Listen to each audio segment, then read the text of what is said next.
दे रहे हैं। संपूर्ण विश्व के कल्याण हेतु ये पवित्र पावन 7 दिवसीय शिव महापुराण की कथा आपके और हमारे जीवन का एक मार्ग प्रशस्त कर रही है। सिरपुर नगर के सभी श्रोता भाई बहनों के लिए एक बार जोरदार ताली बजाकर स्वागत वंदन अभिनंदन, जिन्होंने इस पवित्र कथा का लाभ लिया है। कथा के मुख्य यजमान माजी विधायक स्वर्गीय तात्या साहेब प्रहलादराव माधवराव जी पाटिल, श्री मोहन फूले सिंह जी पाटिल, श्री हेमंत गुलाबराव जी पाटिल, श्री प्रसाद मोहन जी पाटिल, श्री शुभम मंगेश जी पाटिल एवं श्री शिव पुराण उत्सव समिति सिरपुर महाराष्ट्र। एक बार यजमान परिवार के लिए जोरदार ताली बजाकर स्वागत वंदन अभिनंदन। पूरे पाटिल परिवार को बहुत बहुत साधुवाद है, बहुत बहुत बधाइयाँ हैं। जो भगवान शिव की ये पवित्र पावन कथा भगवान देवाधिदेव महादेव की करुणा से, उनकी कृपा से, उनकी उदारता से आप और हम सब श्रवण कर रहे हैं।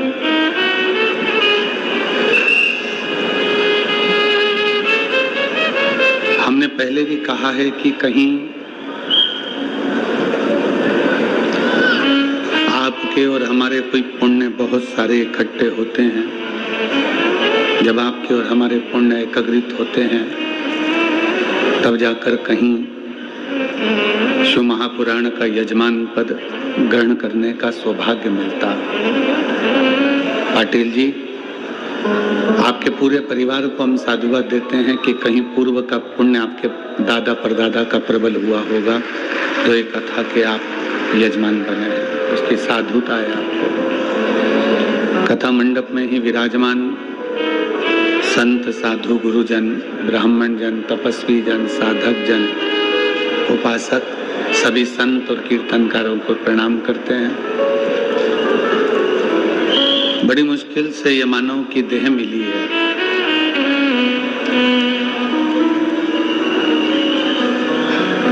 और मानव की देह के साथ में बड़ी मुश्किल से ये शिव महापुराण की कथा मिली।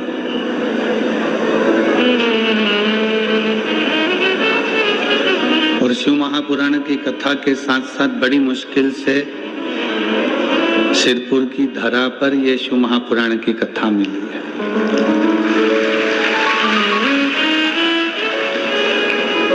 मिला है मौका इस पवित्र कथा को अपने जीवन में उतारने का, इस पवित्र कथा को अपने जीवन में लेकर जाने का। एक अंश मात्र भी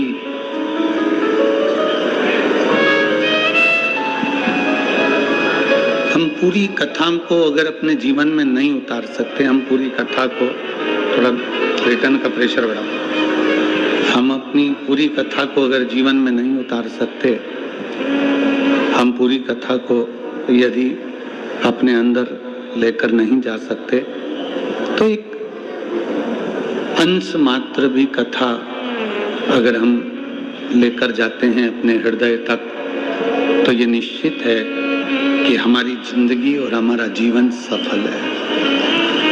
हम ज्यादा नहीं ले जा सकते, थोड़ा। हम जानते हैं कि 7 दिन की कथा, 3-3 घंटे की कथा, 2.5 घंटे की कथा, इतनी सारी आप अपने अंदर नहीं उतार सकते। पर तुलसी बाबा की वो बात भी तो श्रेष्ठ है कि आदि में पुनियाद। आप 24 घंटे जो परमात्मा ने आपको दिए हैं, 24 घंटे आपको और हमको जो मिले हैं, हम तो आपसे कहते हैं कि हम बिल्कुल नहीं कहेंगे कि आप पूरा समय शंकर जी को दो। हम बिल्कुल नहीं बोलेंगे कि आप पूरा समय शिव जी को दो, पर इतना याद रखो सिरपुर वालों, 24 घंटे में से 23 घंटे आप अपने परिवार को दो। 24 घंटे में से 23 घंटे परिवार को दो और 1 घंटा मेरे भोले बाबा को दो, बस दो।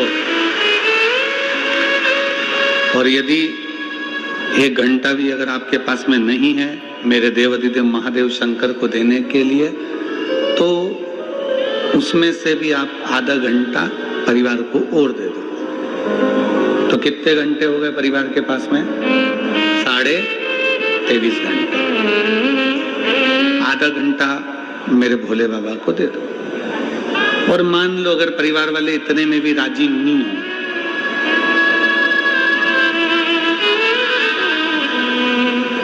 अगर हो सकता है कि परिवार वालों को इतने में भी सुख ना मिले 23.5 घंटे में से भी, तो 15 मिनट और दे दो।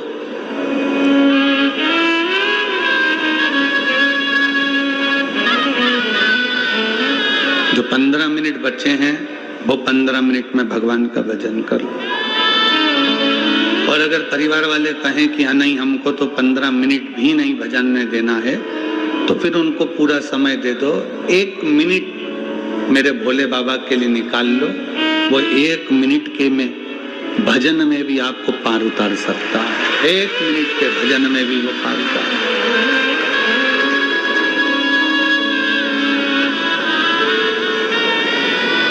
और अगर परिवार वाले कहें कि 1 मिनट भी तुम परमात्मा को मत दो, तो फिर एक काम करना, चुल्लू भर पानी में डूब मरो।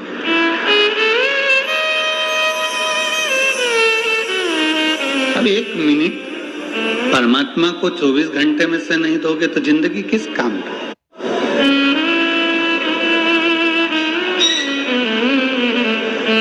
भगवान को दिन भर खाने में लिप्त रहो या दिन भर व्यसन में लिप्त रहो या दिन भर कमाने में लिप्त रहो, भगवान को तुम्हारा भोजन ज्यादा पसंद नहीं है। भगवान को तुम्हारा व्यसन पसंद नहीं है। भगवान को तुम्हारा दिन रात माया में, लोभ में, आसक्ति में, तृष्णा में डूबना पसंद नहीं है।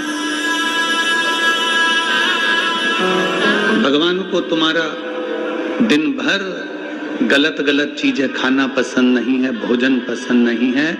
और परिवार के लोगों को, दोस्तों को, मित्रों को, रिश्तेदारों को तुम्हारा भगवान का भजन पसंद नहीं है कि तुम भगवान का भजन करो। अगर आप रोज रोज भगवान का भजन कर रहे हो, रोज रोज कथा में जा रहे हो, रोज रोज स्मरण कर रहे हो, शिव पुराण की कथा टीवी पर सुन रहे हो, मोबाइल पर सुन रहे हो, या किसी न किसी रूप में कथा में जाकर बैठ रहे हो, तो घर के लोगों को अच्छा नहीं लगेगा। घर के लोगों को श्रेष्ठ नहीं लगेगा।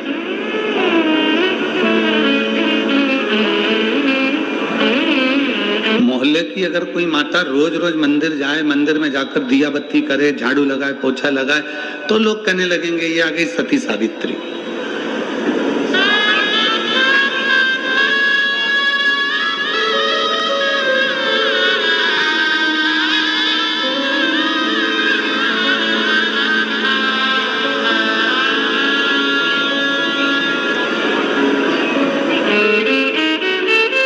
प्रतिदिन आप भगवान के मंदिर में जा रहे हो, प्रतिदिन भगवान का भजन कर रहे हो, प्रतिदिन नाम स्मरण कर रहे हो, प्रतिदिन मंत्र जाप कर रहे हो, प्रतिदिन भगवान की भक्ति में डूबे हुए हो, तो परिवार, नाते, रिश्ते, कुटुंब, कबीला इनको ठीक नहीं लगता। इनको अच्छा नहीं लगेगा कि तुम परिवार में कैसे डूबे हुए हो, तुम भजन में कैसे डूबे हुए हो, तुम मंत्र जाप में कैसे डूबे हो, तुम स्मरण में कैसे डूबे हो, उनको ठीक नहीं लगे। पर इतना याद रखो, परिवार को भले अच्छा ना लगे चलेगा, पर उसको अच्छा लगना चाहिए जिससे संबंध निभाना।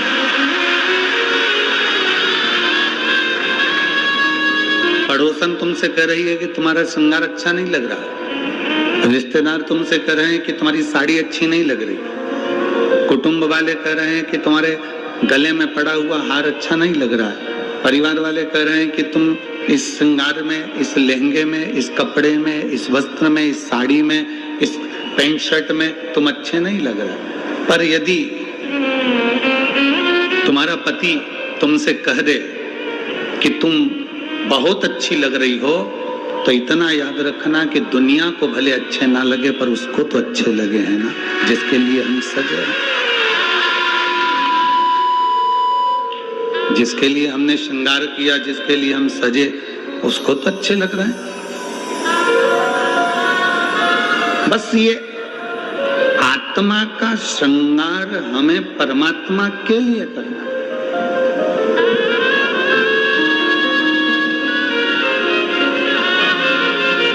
मैंने सबका होके देख लिया, बस तेरा होना बाकी है। मैंने सबका होकर देख लिया, बस तेरा होना बाकी है। मैं सब दर जाकर देख लिया, तेरे दर पे आना बाकी है। मैं सब दर जाकर देख लिया, बस तेरे दर आना बाकी है। मैंने सबका होकर देख लिया, बस तेरा होना बाकी, बस मैं तेरा हो जाऊं। हमने संसार का होकर देख लिया, सबका होकर देख लिया, उसका होकर देखो।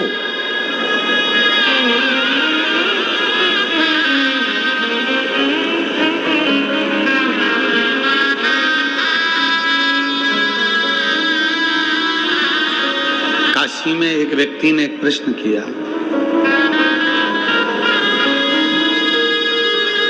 काशी की कथा में हम जिनके यहाँ ठहरे हुए थे, वहाँ कथा का 4 दिन निकलने के बाद हम कोई आता है, शाम को तो मिलना होता ही है, मिल जाते हैं।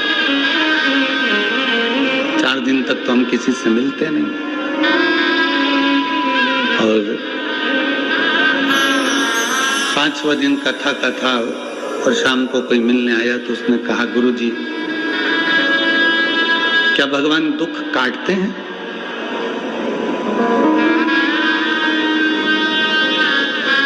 गुरुदेव क्या भगवान दुख काटते हैं? आप इसका उत्तर देंगे?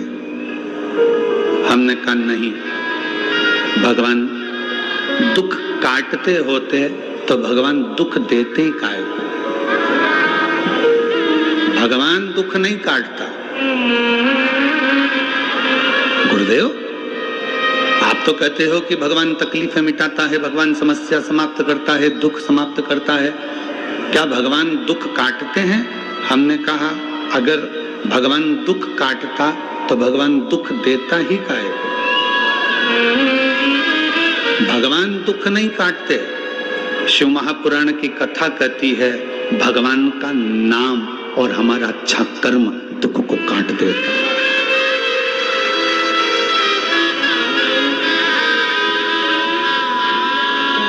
हमारा अच्छा कर्म और भगवान का नाम।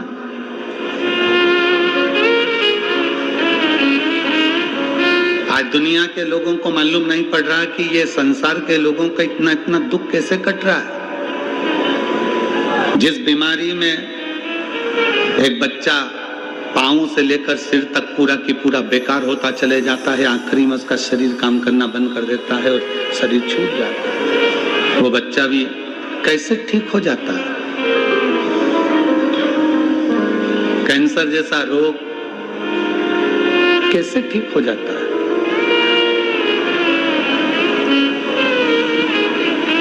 दुनिया के लोग कहते हैं कि दुख याद रखना आपका जपा हुआ नाम, आपका भजा हुआ स्मरण। इसलिए तुलसी बाबा ने लिखा था कलयुग केवल नाम आधारा। कलिकाल में नाम की प्रधानता है। आप अपने भजन का बल जितना बढ़ा रहे हो, आप जितना जितना श्री शिवाय, जम के बोलो जरा, श्री शिवाय नमस्तुभ्यम, आप जितना जितना शंकर का मंत्र जाप कर रहे हो, आप जितना जितना शिव का नाम जाप कर रहे हो, श्री शिवाय नमस्तुभ्यम बोलते जा रहे हो, बोलते जा रहे हो। दुख कौन काट रहा है? आपका अच्छा कर्म। आपने मंदिर जाना चालू कर दिया। आपकी किस्मत में बहुत सारी ठोकर लिखी थी, आपके जीवन में बहुत सारा दुख लिखा हुआ था, बहुत सारा कष्ट लिखा हुआ था, बहुत सारी ठोकरें लिखी हुई थी, पर आपने भगवान के मंदिर जाना चालू करा तो वो दुख की ठोकर भी तुम्हारी दूर होती चली गई, कष्ट की ठोकर भी दूर होती चली गई। शिव महापुराण की कथा कहती है, अगर वो बच्चा सुन रहा हो और बच्चे ने प्रश्न किया कि क्या भगवान दुख काटता है? अगर भगवान दुख काटता तो भगवान दुख नहीं देता। भगवान ने दुख दिया है, काटना आपको पड़ेगा। कैसे? भगवान का नाम लेकर और अच्छे कर्म कर कर उस दुख को काट दीजिए। किम्मत बुरे कर्म कर बंदे वरना पछताएगा, भगवान की आंखों से तू बच नहीं पाएगा, तू बच नहीं पाएगा। अरे ओ अज्ञानी मत करना दानी, तेरे कर्म का फल तू ही पाएगा। जैसा किया तूने तेरे आगे आएगा। मत बुरे कर्म कर बंदे वरना पछताएगा, भगवान की आंखों से तू बच नहीं पाएगा, तू बच नहीं पाएगा। अरे ओ अज्ञानी मत करना